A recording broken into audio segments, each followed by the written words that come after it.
Hey everyone, this is week 2 of our Vision series. And this series, as we head into a new year, is really an opportunity for our pastoral team to share with all of you in a deeper sense the kind of church that we feel called to build in this city and beyond. And for me, it's an opportunity to invite you into some of what we feel Jesus has invited us into as we think about church in this time and this place. And our conviction is that even if you feel like an observer in this format, if you consider this your church, then we consider you to be part of a family, part of a team, part of a people. And last week, Jason shared about us being a people of prayer, that one thing we long for people to say about us when they look at this church is like, man, they are a people of prayer. And today, I want to talk about our conviction to live as an empowered community. And what I mean is that when people look at our church, they would go, man, those are people that are all in it together. They're all owning this thing called church together, doing their part, taking things on. And so I want to dive into that. And to kick us off, I want to look again at the text that we just heard read from Ephesians chapter 4. And to me, it is such a beautiful picture of how the church started, how the church works, and where the church is going. It's so inspiring. It's like it started with Jesus ascending, and then it says Jesus, gave some to be leaders, apostles, teachers, pastors. You just heard it. And it's like, and the point is that those leaders would then equip people to do the work of ministry. And then it gives this grandiose vision of where Jesus longs to see the church go. It's like to this place where there's unity in the faith and there's maturity in Jesus, and it is beautiful. And if you're a Christian and you hear that verse, I'm sure you're inspired by the vision that's embedded in that text. But today I really want to focus on just one main thought from the text. And to kind of zone us in here, I'm going to read just verse 11 again. It says, Christ gave the apostles, the prophets, the evangelists, the pastors and teachers to equip his people for works of service, or maybe you've heard it this way, it's translated this way as well, the work of ministry, so that the body of Christ may be built up until we all reach unity in the faith. And what I want to focus on is this idea that all of us are meant to do the work of ministry, every single one of us. And this is this empowered community idea that leaders are given, but it's to give stuff away. It's to equip all of us to do the work. And so the main thing, again, that I want us to see today is that in order to see this Jesus-centered, mature church come into being, it really takes all of us. For Jesus to get the glory and for the church to get a good name, if you will, we all have to play our part and collectively own what it means to be the church. If you've heard me speak more than 3 times, you know that I used to do musical theater. I love talking about it. And man, in high school, I really had my glory days. I played Tevye and Fiddler on the Roof, Music Man and the Music Man. I don't know if it gets any bigger than that, like that was just, and I loved it. I loved those moments of nervousness and being up on stage and an incredible supporting cast and an attentive audience. But then, as I advanced in my theater experience, I kind of moved on from my homeschool theater life into kind of more the real world theater-wise. And I quickly found myself more acquainted with roles like townsperson number 3 as opposed to the lead role. And it's hard to be motivated when you're townsperson number 3. And so with kind of these lesser roles, I lost some of my interest in theater, and I quickly found my high school theater career coming to an end. But I still love theater. I still go. And so now my role is more like I watch shows once in a while. Maybe you have a similar role. It's like we love theater. We go there. It's fun, just not on stage anymore. And I love being the audience, a lot less pressure than the stage. Take it in, critique what I think is funny, enjoy what I love, and decide if I want to stand up at the end. It's really, pretty easy gig. But as I was thinking about this whole empowered community thing, theater came to mind because I think there's these 2 mindsets that parallel the theater experience that at times creep in and cripple the church from being what we're meant to be. And so if you follow me, I think one mindset is this, that as churchgoers, we sometimes act like the audience. Our role can be that we buy a ticket, we cheer people on, and then that's about it.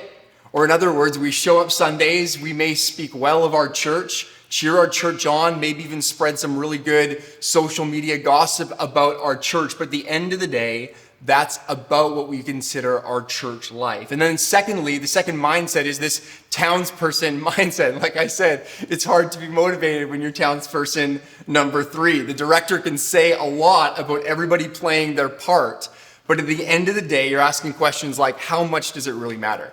You know, like whether I'm fully exuberant 100% of the time, is it really going to make or break this thing? And I'm of course being extreme, but I think this is how a lot of us feel. We know we're supposed to do the whole serving thing, you know, but we look at what we perceive to be hierarchy in the church, and then we make our own assessment of how valuable our particular role is in the whole scheme of things. And for some, it ends up meaning scrambling for a bigger part next year. And then some of us just go, I don't know if this whole theater thing is for me. And here's the thing. We're just not meant to think about church in this way, in the ways that we just talked about. And that might seem obvious to you today, but the church is not like the world. It's not like the theater. It's not a show. It's not a business. It's not meant to be about entertainment or bottom line or climbing any sort of ladder.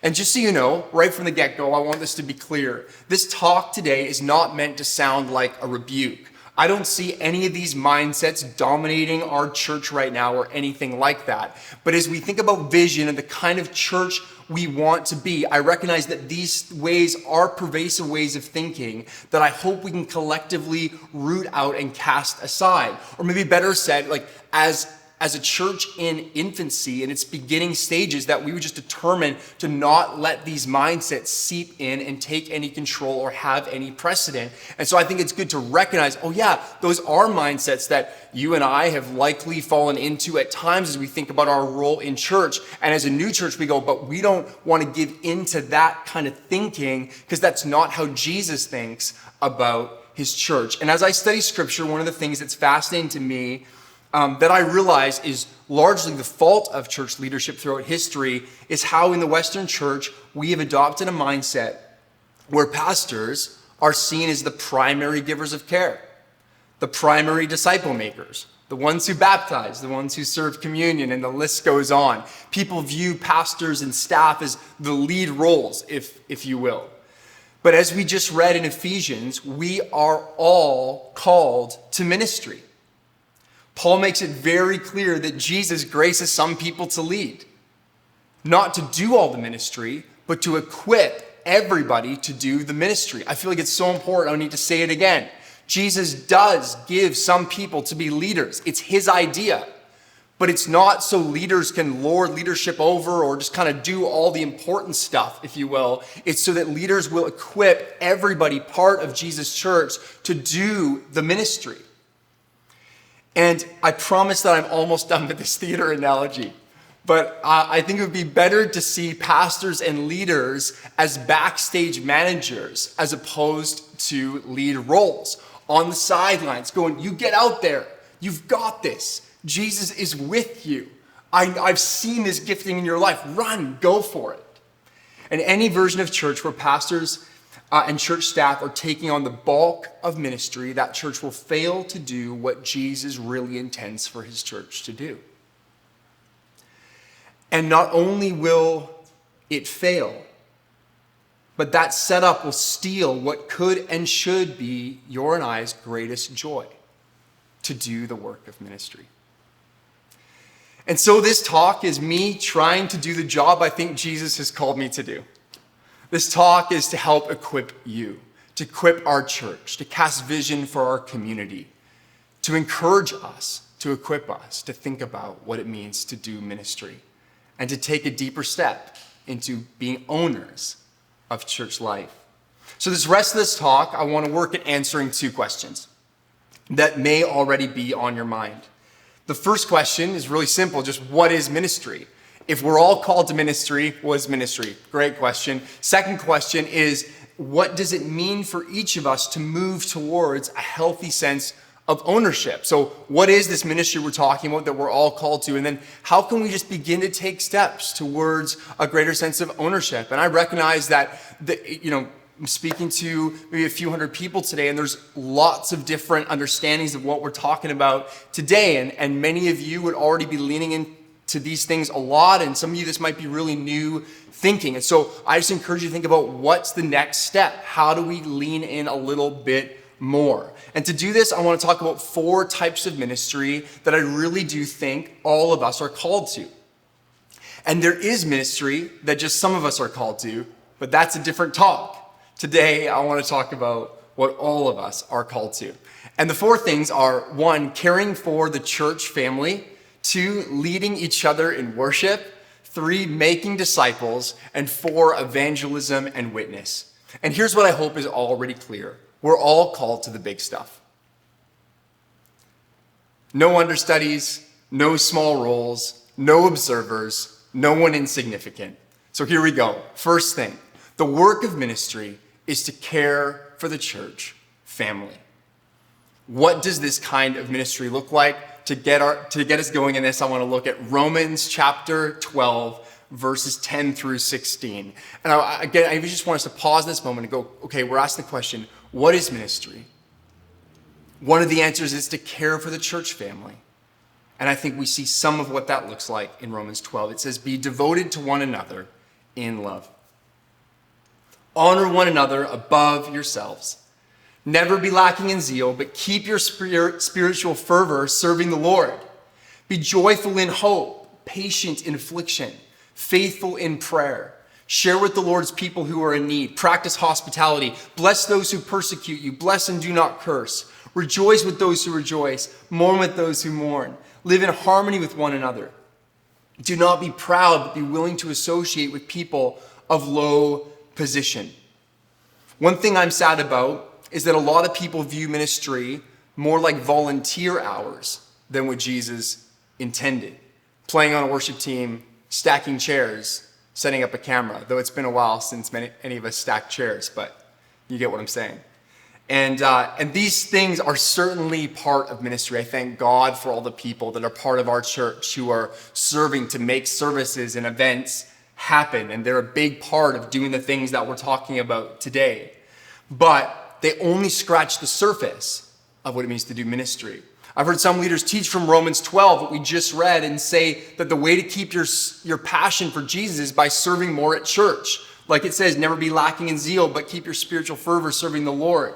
But this scares me because I've seen so many people do more and more volunteer hours, but then lose their passion. And sometimes even lose their love for the Lord. And it's because serving the Lord or the work of ministry is about way more than pulling off church services or events. And a whole lot of what it means, as we see in Romans 12, is to care for the whole family, to lean in and love each other. A big way to serve the Lord is to just care for our neighbor, care for other people that are part of the church, whether they're good friends or not. It's to embrace the call, this is my family, and I'm going to love these people well. And so I want to think again about the question, what is the work of ministry I'm called to? And then I want you to hear Romans 12 again in this way. And I encourage you as I read it again to think about your own life and hear these words over you. The work of ministry is to be devoted to one another in love. The work of ministry is to honor one another above yourselves. To never be lacking in zeal, but to keep your spiritual fervor serving the Lord. Be joyful in hope, patient in affliction. The work of ministry is to be faithful in prayer. The ministry you're called to is to share with the Lord's people who are in need. The work you're called to is to practice hospitality. The ministry you're called to is to bless those who persecute you. Bless and do not curse. The ministry you're called to is to rejoice with those who rejoice, to mourn with those who mourn. The work is to live in harmony with one another, to not be proud. The ministry is to be willing to associate with people of low position. And all of a sudden we realize, oh my goodness, this ministry that I'm called to is a full-time job. It's full on. It is all of life. And so then how do we take a next step towards a deeper sense of ownership when it comes to caring for the family of God. I think it starts with realizing that to do the work that Jesus is calling us to do, we have to be in each other's lives. And you might already have this to a certain degree, but even if you do, there are people that need it badly in our church. There are people in this church that need you to do more of the work of ministry that is to care for them. Phone calls, texts, walks, coffee, in each other's homes as soon as we're able to be. And then when we're in each other's lives, we find out quickly that there are countless ways to do ministry in the way that we just read about. And you'll hear us talk a lot about small groups as a staff. And it's because small groups are one way that we're attempting to equip you to do the work of ministry for one another. You know, small groups are to create space, literally to purposely create space in your life where there can be grieving and rejoicing with others, to make room for honoring one another's voice and perspective, to help you know who needs flowers, to help you see who needs more friends, to help you know who needs a call or a hug, to help you know who needs money and who needs you to visit them at the hospital. And even as I mention some of those things, there's kind of like, well, isn't that like what the pastor does? And what I'm trying to throw at us today and invite us into, that Jesus is inviting us into, is like, no, it's pastors that equip all of us to do all this stuff, to lean in, to be the family of God. And so I hope you see it. And the good news is that it's happening in our community. It's happening in beautiful ways. And I wish I had more time to tell you story after story, but I want to tell you a few today. Our friends Dally and John joined our church journey really early on, right as kind of COVID was hitting the scene, and they were engaged.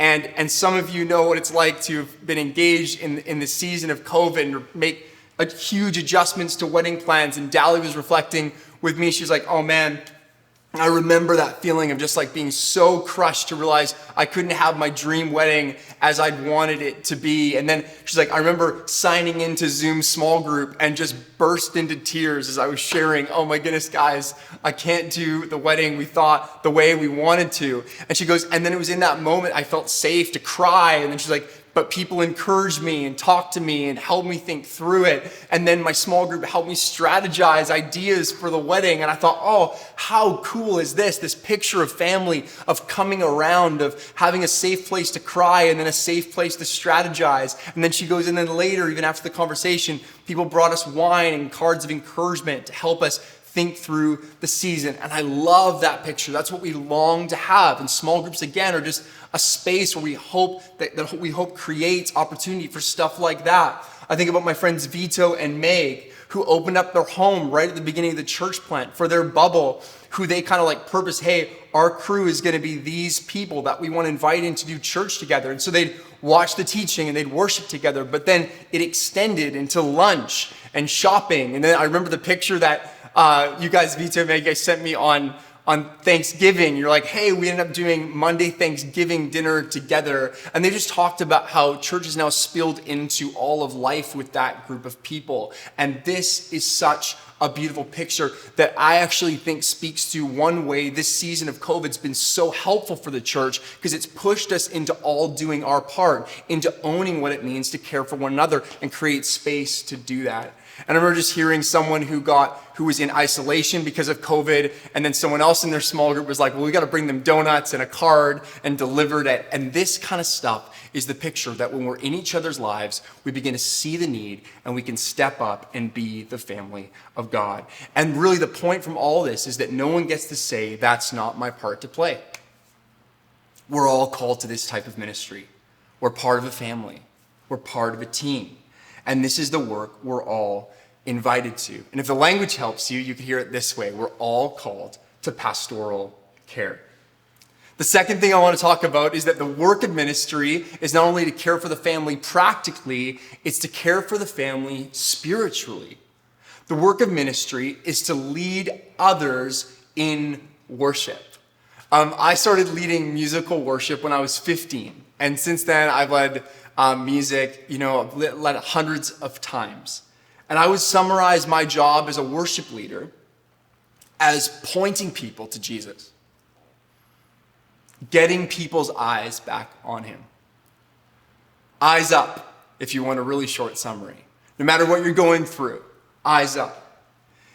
And worship leaders who lead worship through music have been a massive part of my own spiritual development. I'm sure many of you would agree. There's just times of life we're going through, we feel heavy, we feel discouraged, we feel overwhelmed. And it's in times of singing together, we remember who Jesus is. We remember why there's reason to hope. We find our gaze is taken from one thing and put back onto the one who brings everything into perspective. I think about that song, turn your eyes upon Jesus, look full in his wonderful face. And the things of earth grow strangely dim in light of his grace, in light of his beauty, in light of his glory. And that's so often what songs do. And I'm so thankful for that ministry.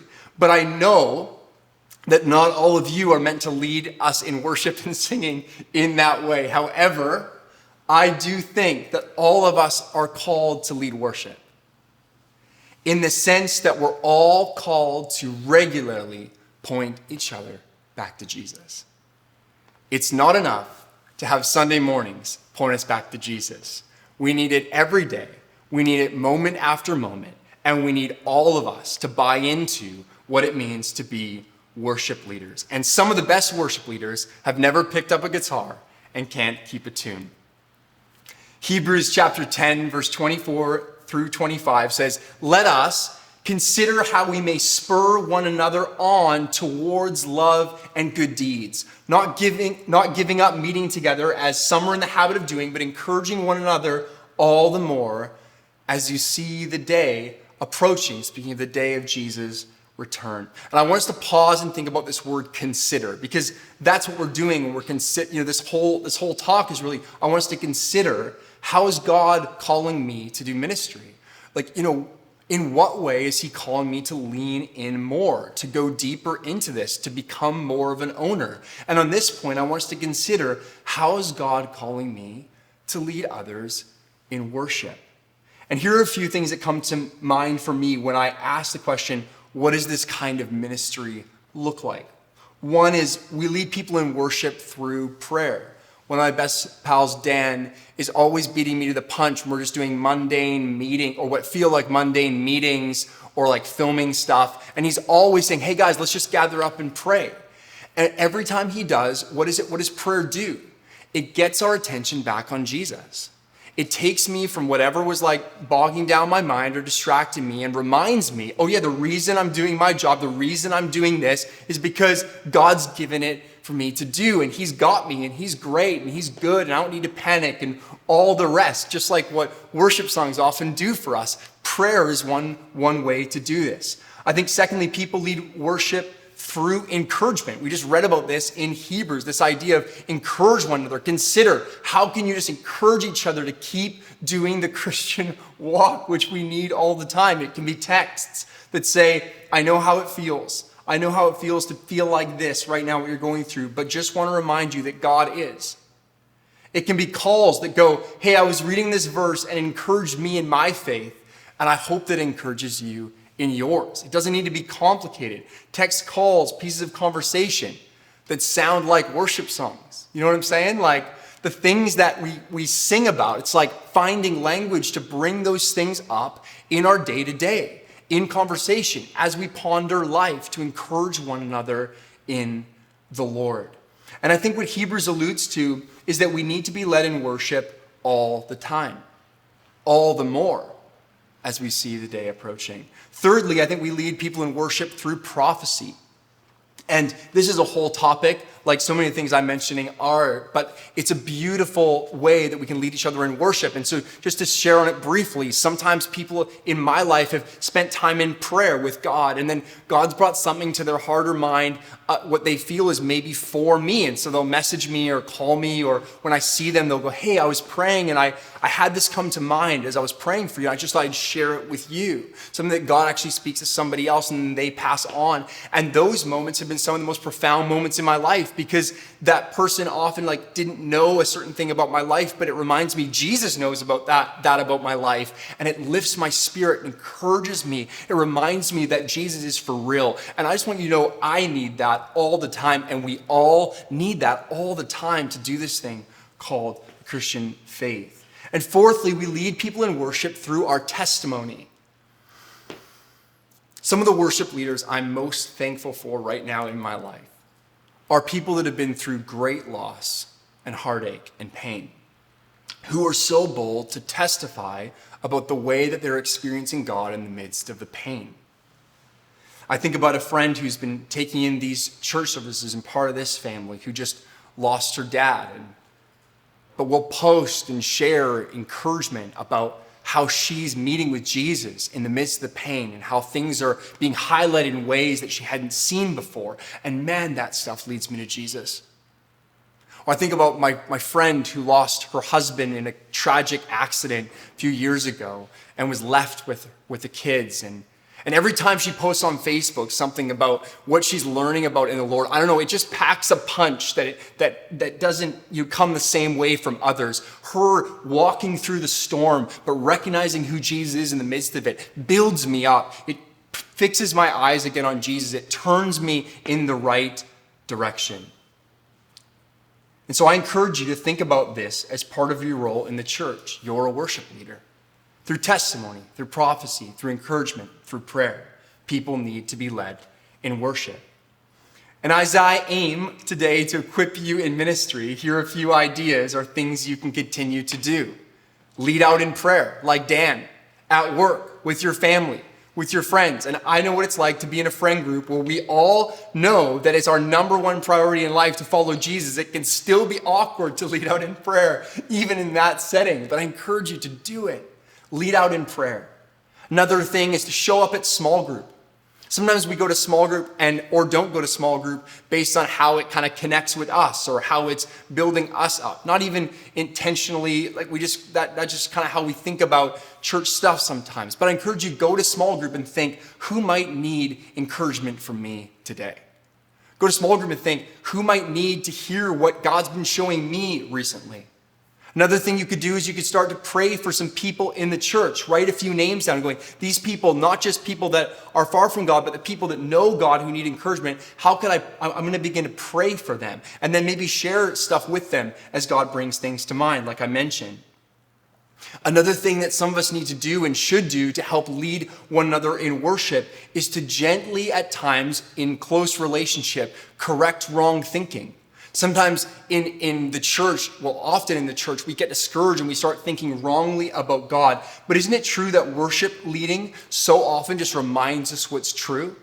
Like through songs, I think about that all the time as we sing and we think about words, we're reminded, oh, God is good, right? God is faithful. I do know that to be true. And as friends, we need that more than Sundays. We need to do it all the time. Help one another remember what's true. And lastly, just a quick encouragement would be, if you're encouraged in your faith, you should tell somebody else. I don't know, somewhere along the line, we've gotten into these patterns of thinking that faith is so inward. But if you're encouraged in your faith, tell somebody else. We need to hear all the time, eyes up. The third way, the third form of ministry that I believe that we're all called to is the discipleship of others. Jesus' final instructions to his disciples are recorded in Matthew 28, and he says, go and make disciples of all nations, baptizing them in the name of the Father, Son, and Holy Spirit, teaching them to observe everything that I've commanded. And I want you to hear this loud and clear today. If you are a follower of Jesus, you are called to disciple others. No understudies, no background roles. You're called to make disciples. What is the work of ministry? It's to disciple others. This is one of the areas I think we struggle with the most. I think we struggle with it for a few reasons. One, we might feel inadequate because we don't feel like very legitimate disciples ourselves. We're like, I don't feel like my example is very inspiring. Secondly, we can feel inadequate because we don't know half of what Jesus commanded. So we're like, how am I going to teach someone else to observe what he commanded if I don't know what he commanded? And then sometimes we just don't know where to start. And I don't have time to dive into these objections today. All I can say in this talk is that this is part of the ministry that we're all called to make disciples. Making disciples is not just for people with degrees, people who've read the whole Bible, or people who are extroverts. And so let me just give you one story that is an example of how this is happening in our church. One of my highlights of the church journey is this last summer, Ainsley baptized Michaela. And it's always a beautiful thing when somebody gets baptized. But what's cool for me about this is Ainsley was leaning into what Jesus calls all of us to. She'd walk with Michaela and was in her life, and then got to be the person that actually dunked Michaela, got to baptize her. And then is still in ways that she can, journeying with her. And that moment is such a cool picture. And then the story goes on that Michaela joined a small group and is continuing today in her journey of walking with Jesus that we all know is not always easy. But as she joined a small group and began and continued to navigate things of faith, she had people come around her and give her books that kind of helped her think through some of her doubts and questions and strengthen her in her faith, which I think is a really cool picture of some of what discipleship can look like. But then further, Michaela's in small group and heard somebody in her small group beginning to share similar doubts that she had been wrestling with. And she thought, oh man, those books that people in my life gave me helped me so much. I should get these books to this person in my small group. And so she wasn't even in the same city, but she called a friend who was and got that friend to deliver the books that had helped her to the person in her small group who was struggling with the same doubts she had been struggling with. I love this story and picture because it's so not hyped up, it's not professional, but it is a picture of leaning into discipleship. It's so beautiful. The people in this story do not feel like they have it all together. None of them feel like professional disciple makers. But they are engaging in the type of thing I think Jesus has in mind. And hear this today, Christianity is growing rapidly all around the world because Christians in other countries are coming to terms with the fact that the ministry Jesus is calling them to is discipleship. It can't just be for pastors or a few staff. All of us are called to lean into this. And in most cases, it looks something like this. Hey, would you be interested in talking more about the Christian faith with me? And it's meeting up with somebody and opening up the Bible. And I'm speaking of what it looks like in other countries right now. And it's reading a text from the Bible together and talking about it with a friend, not teaching everything like you know it all, but just talking about it, going, hey, if this is true, how might it change my life? And then going back to the Bible again and again. And Christianity is spreading rapidly across the globe because people are leaning in to work like this. So here at The Way in Vancouver, what does it mean for you and I to own being disciple makers? And for brevity's sake, here are a few potential next steps for you.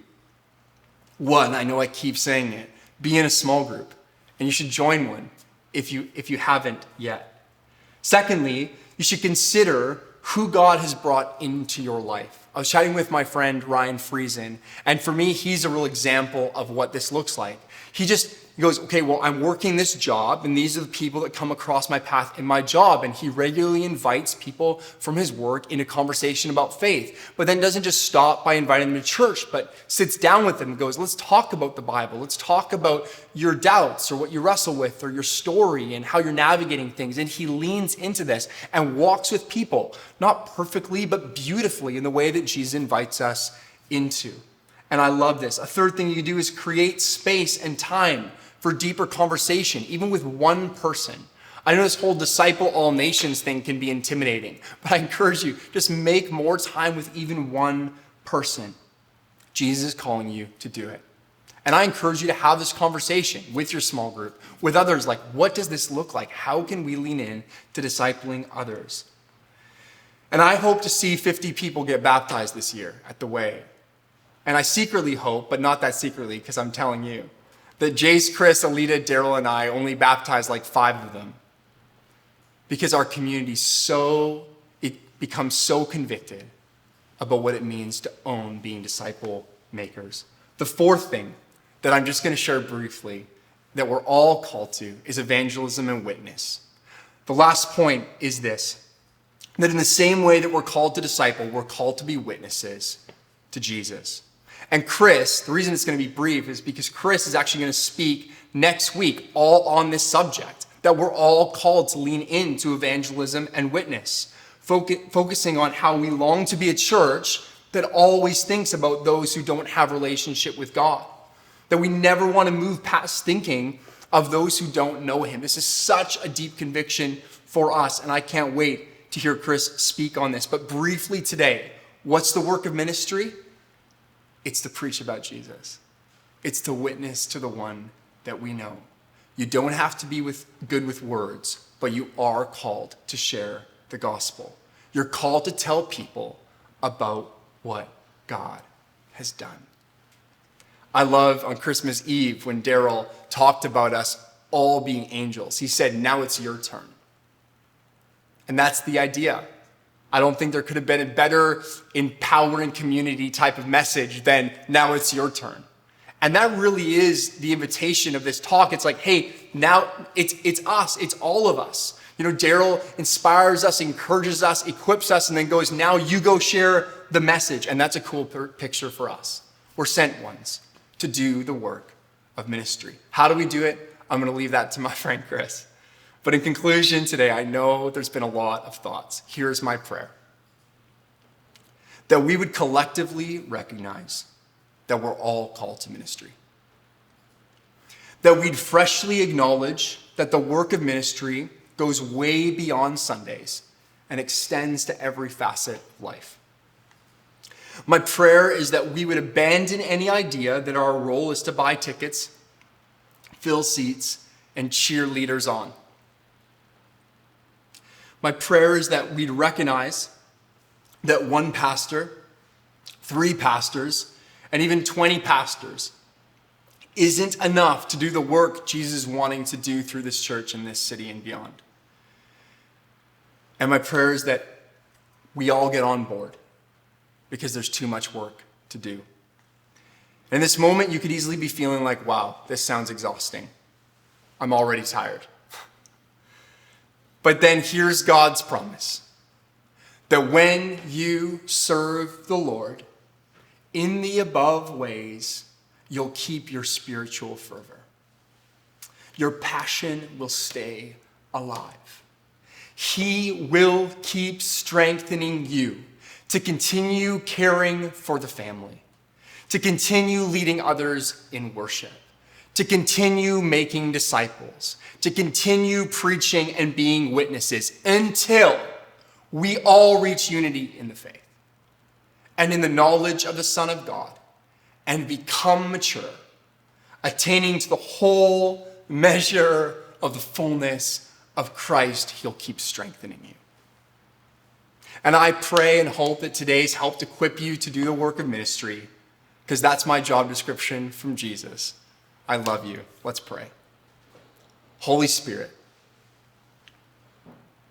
lead us today in what it means to take another step in owning the work of ministry that you're calling all of us to do.